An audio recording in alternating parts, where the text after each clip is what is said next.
నుంచి కార్మికులు ఎన్నో త్యాగాలు చేసి ఎన్నో పోరాటాలు చేసి సాధించుకున్నటువంటి కార్మిక చట్టాలని ఈరోజు ప్రభుత్వం ఈ 4 లేబర్ కోడ్స్ తోటి రద్దు చేయడం అనేది జరిగింది. ట్రేడ్ యూనియన్ యాక్ట్ 1926, అట్లాగే factories act 1948, industrial dispute act 1947, అలాగే plantation act, contract workers act, ఇప్పుడు మొత్తం కార్మిక అనుకూల చట్టాలు ఏవైతే ఉన్నాయో ఆ కార్మిక చట్టాలన్నింటినీ కూడా నిర్వీర్యం చేస్తూ 4 లేబర్ కోడ్స్ని అమలు చేయడం అనేది జరిగింది. ఆ విధంగా కార్మికుల యొక్క హక్కుల్ని కాలరాయడం అనేది జరుగుతూ ఉంది. దాని యొక్క ప్రతిఫలమే ఈరోజు సిగాచి కెమికల్ ఫ్యాక్టరీలో జరిగినటువంటి ఘోర ప్రమాదం. 52 మంది కార్మికులు ఈరోజు బలైనప్పటికీ ఈరోజు ఫ్యాక్టరీస్ ఇన్స్పెక్టర్ కానీ అట్లాగే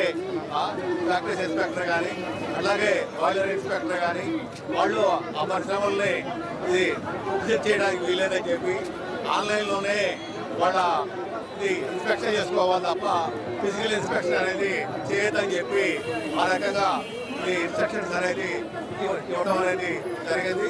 దాని మూలంగా ఈరోజు అధికారులు కూడా ఏమీ చేయలేనటువంటి పరిస్థితుల్లో ఉన్నారు. దాని మూలంగా ఈరోజు కార్మికులు చాలా పెద్ద ఎత్తున నష్టపోవడం అనేది జరుగుతూ ఉంది.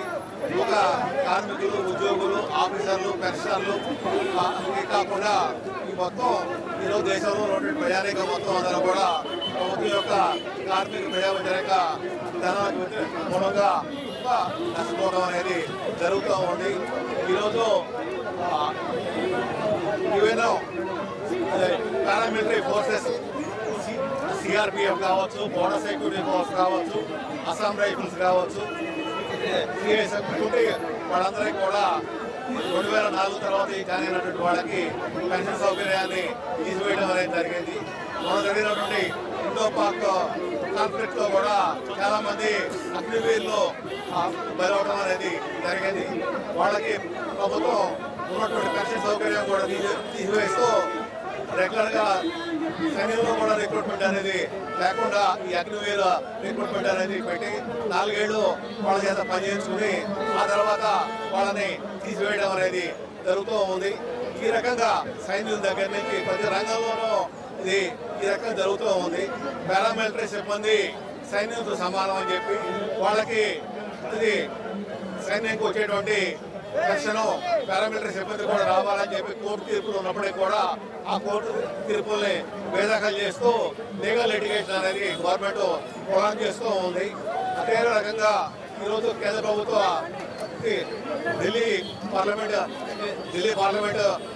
ఢిల్లీ అసెంబ్లీ ఎన్నికల దృష్టిలో పెట్టుకునేసి ఎయిత్ సెంట్రల్ పే కమిషన్ ని అప్పుడు అనౌన్స్ చేయడం అనేది జరిగింది.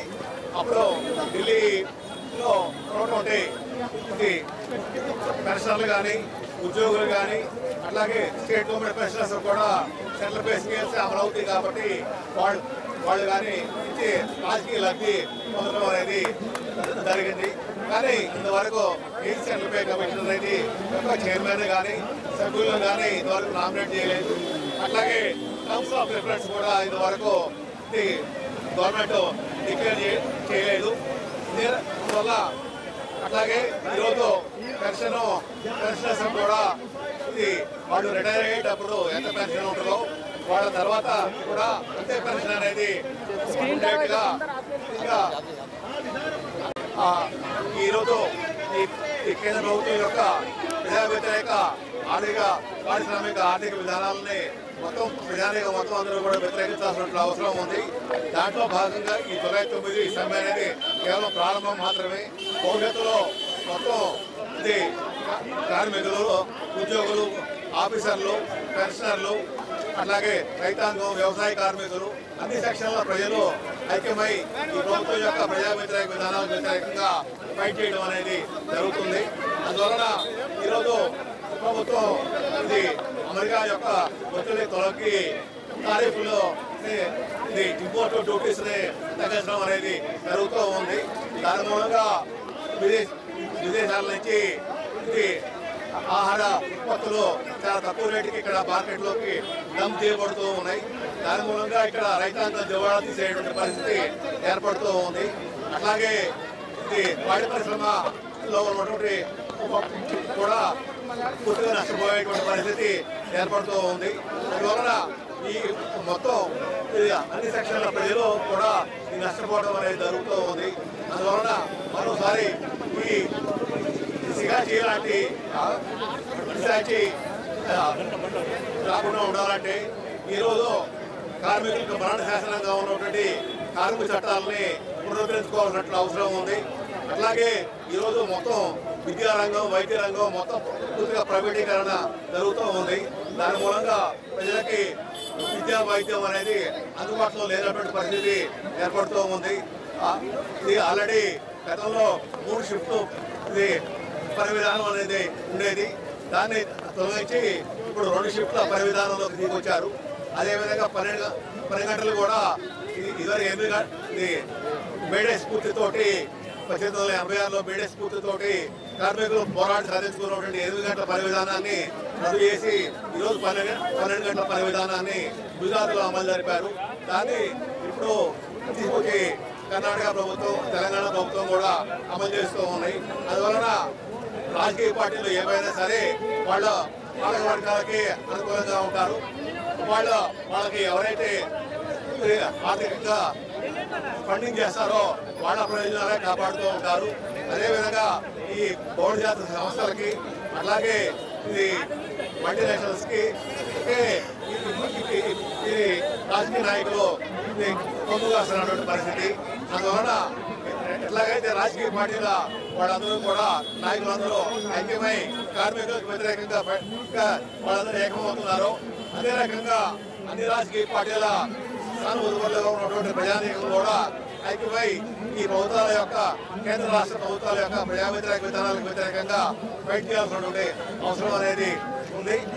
ఇక మొత్తం ఈరోజు ఇది బీడీ కార్మికులకి ఈఎస్ఐ సౌకర్యం గతంలో ఉన్నటువంటి సౌకర్యాన్ని తొలగించడం అనేది జరుగుతూ ఉంది. కన్స్ట్రక్షన్ కార్మికులకి ఈఎస్ఐ సౌకర్యం అనేది లేకుండా పోతూ ఉంది. ఈరోజు నిరుద్యోగ సమస్య చాలా విపరీతంగా పెరిగిపోతూ ఉంది. ఈరోజు లక్షలాది ఉద్యోగాలు ఖాళీగా ఉన్నాయి. శాంక్షన్ అయినటువంటి పోస్టులు రద్దు చేయబడుతూ ఉన్నాయి. అట్లాగే కొత్తగా పోస్టులు ఏవి శాంక్షన్ చేయడం లేదు.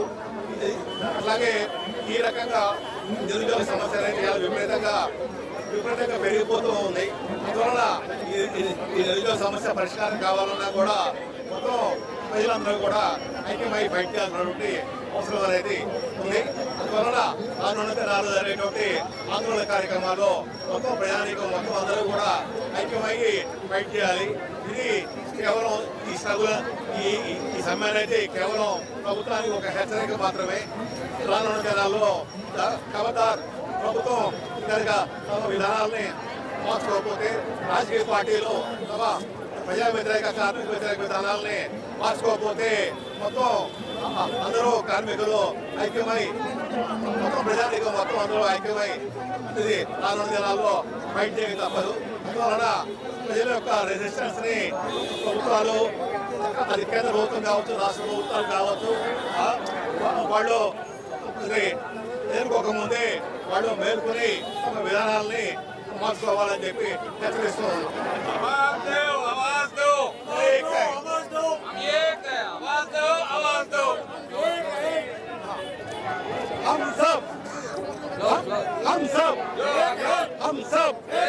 हम सब दुनिया के मजदूर एक दुनिया के मजदूर